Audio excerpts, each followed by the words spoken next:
Life is 10% what happens to you and 90% what you make of it.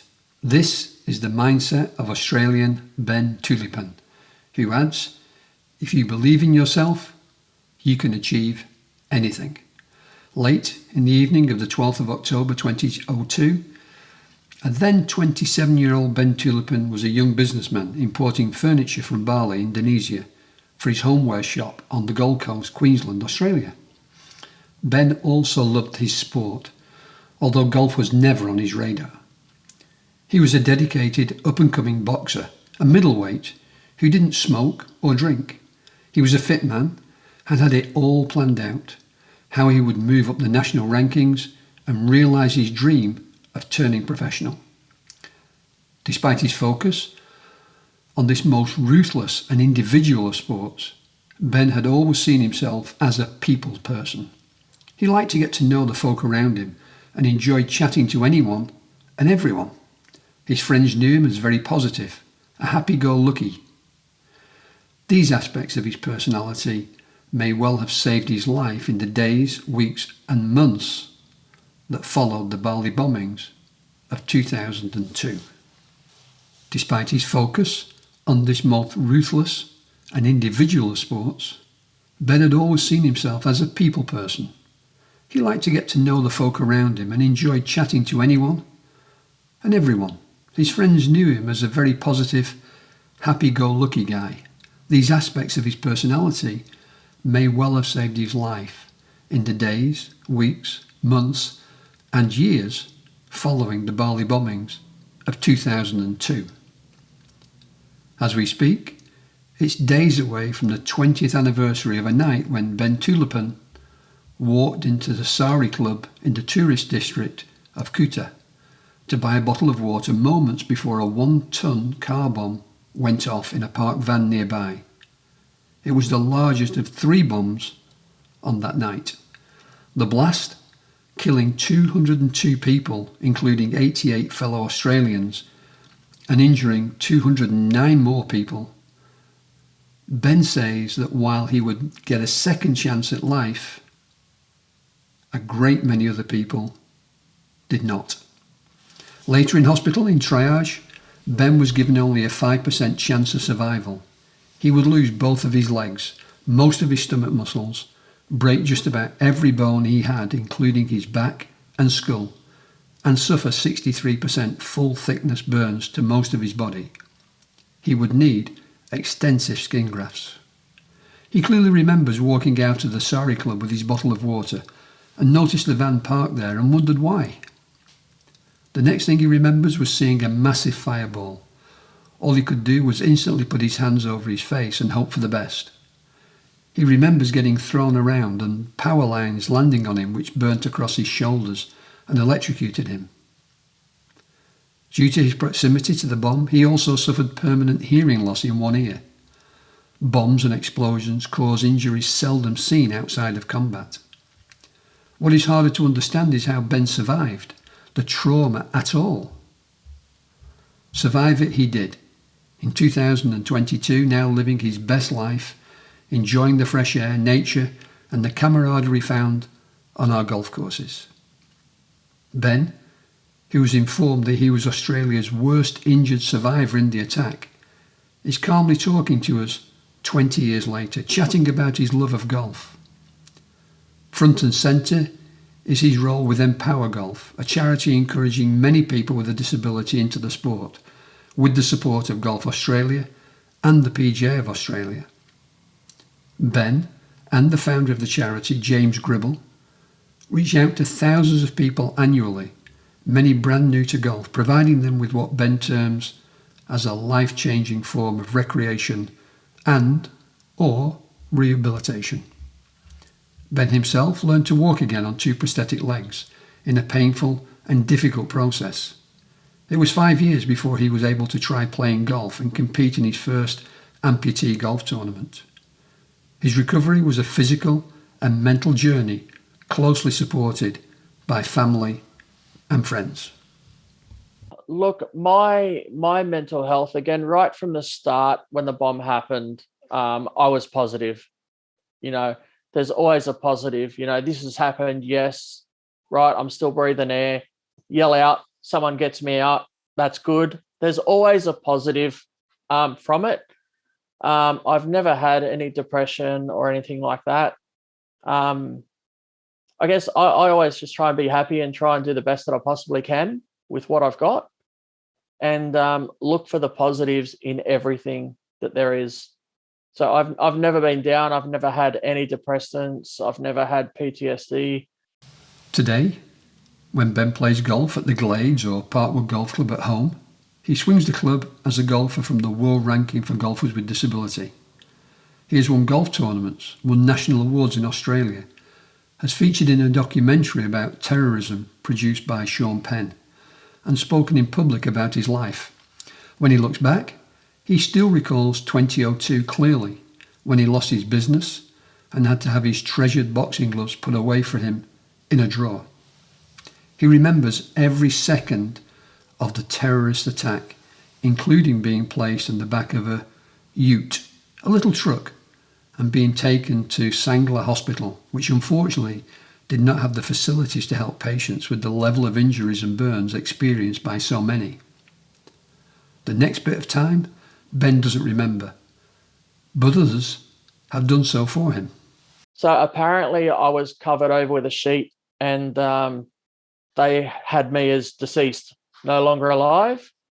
And I was pushed aside into a room with a sheet over me. And a guy from Perth saw my arm move under the sheet, and he uncovered me and got the doctors over to me and got me going again. The guy from Perth was called Clayton. Ben is so grateful because Clayton stayed with him through the night and even telephoned Ben's family back home to relay that he was alive. With my burns, my limbs were all swelling up. So they had to, I can't remember what it's called, but they had to slice me open down my arms to release the pressure. So there was no anesthetics. They used a box cutter, like a Stanley knife, to do that, not even a scalpel. The hospitals were pretty primitive. But I think the biggest relief for me was when the Australian Army turned up and they started triaging everyone. So everyone got numbered as to how bad they were injured from, say, 1 to 200. And I had the number 1 drawn on my chest. I was the worst injured person still alive in Bali when they were there.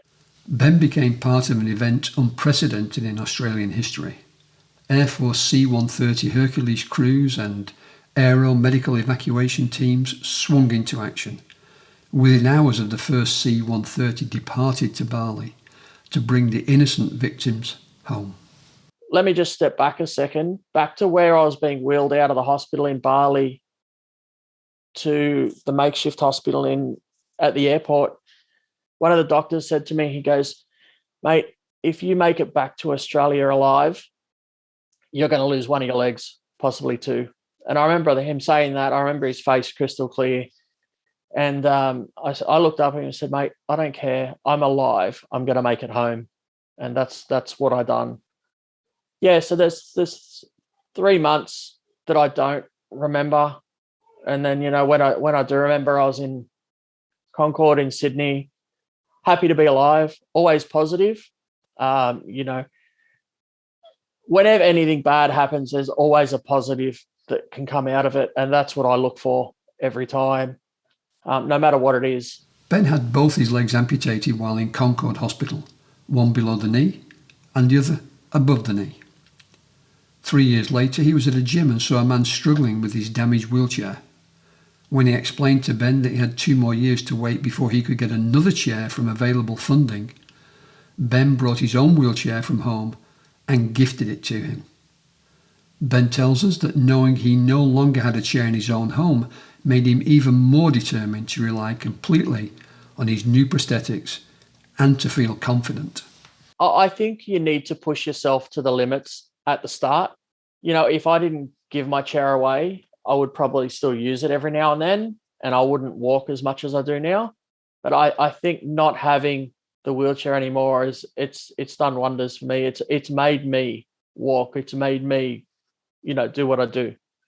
Ben had never played golf before being injured by the bomb, but 14 years ago he happened to notice an advertisement for players to compete in the Australian Amputee Open.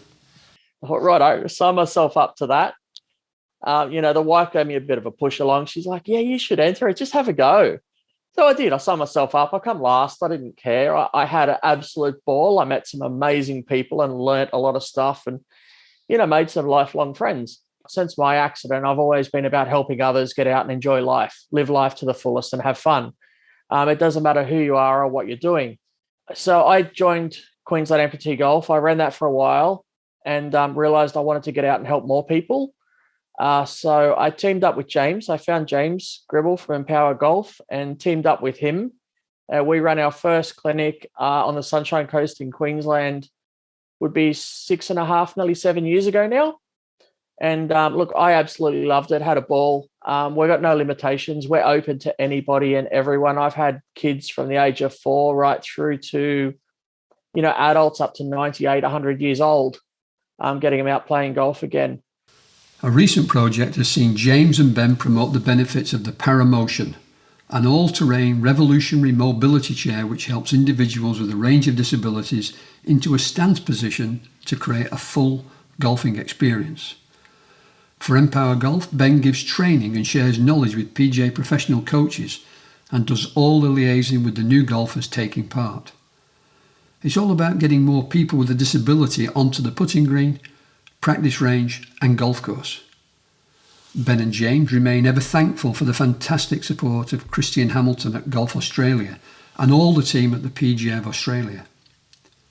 Ben offers support to around 500 people with disability through Empower Golf Queensland clinics, who are all very different in their needs, while Empower Golf is reaching around 7,000 people Australia-wide each and every year. Ben enjoys working with usually 8 specific golf clubs in Queensland, teaming up with the local PGA professional for his clinics, which can welcome anywhere from 6 to 46 participants each session. When encouraging these new golfers, Ben says he loves every minute of the work. He understands his positive personality makes new players feel at home and confident quickly, whether they are learning their first pitching shots and full swings or simply putting on the green and getting the feel for the roll of the ball. Look, I'm one that likes to meet a lot of people. It doesn't matter who they are, whether they're, able-bodied professional golfers or disabled golfers or whoever. I like to meet a lot of people. And golf is one of the only sports in the world that has a handicap system that allows everyone from all abilities to be level. So I'm one that believes, anyone and everyone should come and play the game together, and the handicap system will sort you out at the end. The more people I can meet, the better. I love meeting new people. You learn so much off people. It's great. And that's what it was mainly about, just meeting new people and learning from them. Around the 20th anniversary of the Bali Bombings, Ben will be in Melbourne at Australia's major golf industry event, the Golf Business Forum and PGA Expo 2022. Ben says every day when he wakes up and puts on his prosthetic legs, he is reminded of that night in 2002. However, he always takes extra time on the 12th of October each year to remember the ones that lost their lives, the families who lost loved ones, and his fellow survivors. Ben has attended almost every memorial service held on the Gold Coast. October may be an emotional month on the eve of the anniversary, but in typical go-ahead fashion, Ben and James Gribble were being joined by fellow golfer with a disability, Jigs Denby of Tasmania, taking part in a 3-man adventure to play 4 of the most spectacular golf courses in Australia in the Empower Golf Ultimate Air Adventure, King Island. Ben explained that a film of this hardy trio flying out to play these challenging yet wonderful courses can hopefully inspire other people with a disability or their friends and families to get out there and experience golf and all of its health benefits, to give golf a try for themselves. Originally from New South Wales, Ben has been living on the Gold Coast for over 20 years, across that time raising awareness of sport for people with a disability. As a disability advocate and inclusive golfer, Ben is heartened that today he gets noticed for a lot more than just being Australia's worst injured survivor of the Bali Bombings. Honours and awards bestowed on Ben include the Pride of Australia Medal for Courage, Gold Coast Citizen of the Year and Queensland Father of the Year, to name just a few. Asked if he has a favourite in these, he doesn't need to think too hard. Oh God, there's a lot of them. The biggest award that I've won that means so much to me is the Father of the Year, the Australian Father of the Year.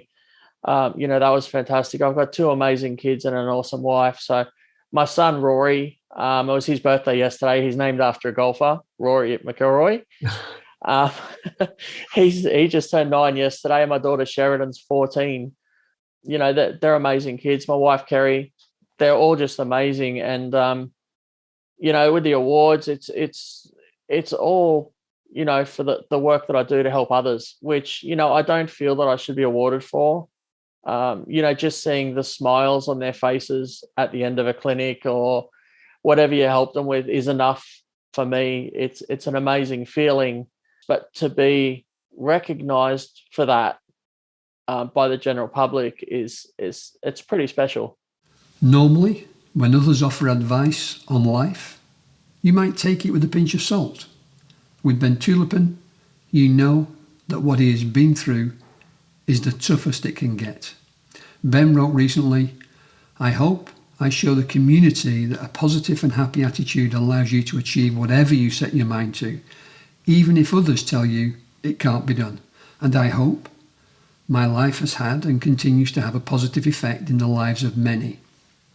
Life is about living and not wasting time wallowing in self-pity. It's about rebuilding your self-esteem and sense of worth, developing skills and building new friendships." It's sound advice from Ben that Tullipan chooses to direct all his positivity into golf, and helping others to try the game is surely a blessing for everyone in our sport.